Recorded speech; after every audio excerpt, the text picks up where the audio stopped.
General yields back. Chair recognizes Ms. Kathy Manning. Thank you, Mr. Chairman. I want to thank the brave victims for sharing their heartbreaking stories, and I want to thank you, Prosecutor General Kostin, for the extraordinary work that you're doing.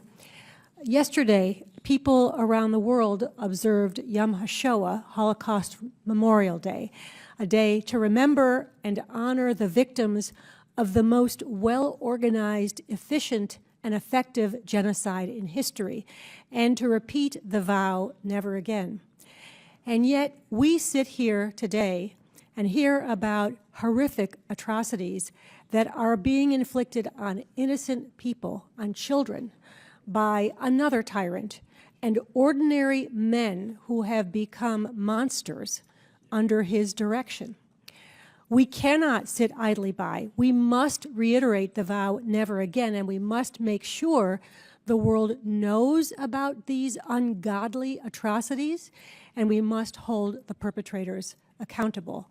Mr. Kostin, thank you for the difficult work you are doing to try to hold these people accountable.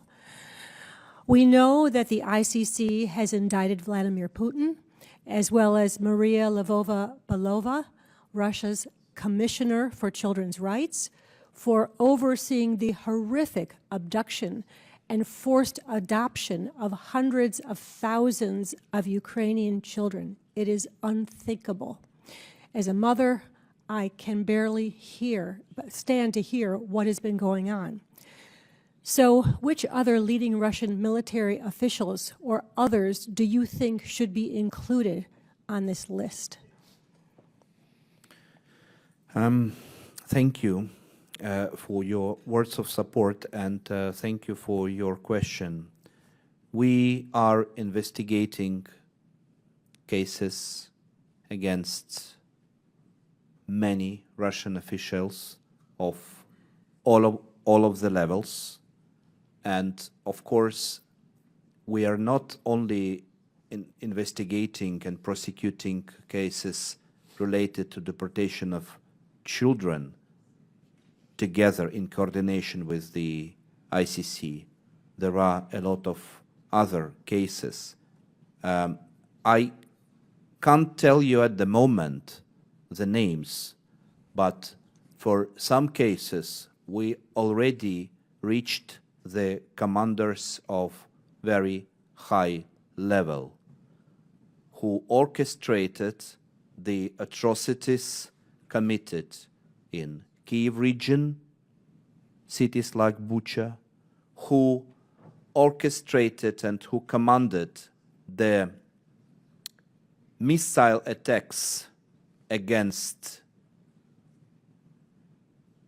civil buildings, multi-storied residential buildings, which caused more than 100 civilians killed in 3 cases, because we found that these 3 attacks, which were held in Dnipro, the Vinnytsia, Sergeyevka, which is near Odessa, and the M-Store Mall in Kremenchuk, where people were inside the mall at that time, they used the very quite rare type of missile, which is in possession of only one military unit in Russia.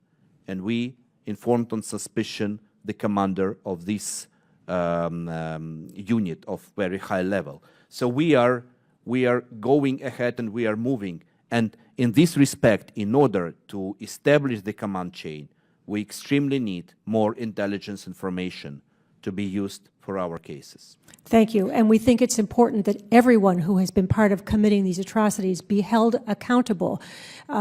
Following orders should not be an excuse, and we need to make sure that all of these people are held accountable, and thank you for your work in pursuing that.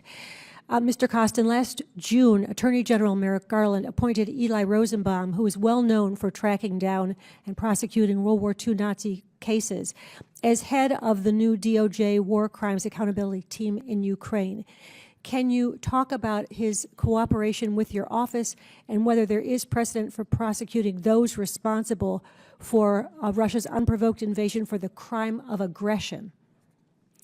I'm really grateful for Eli and his team for work they're doing.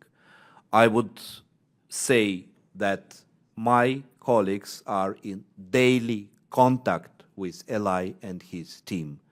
And the experienced professionals from Eli team not only help us with advice, we are also dealing with specific investigation of specific war crimes, not only in relation to Ukrainians, but also against the citizens of the United States.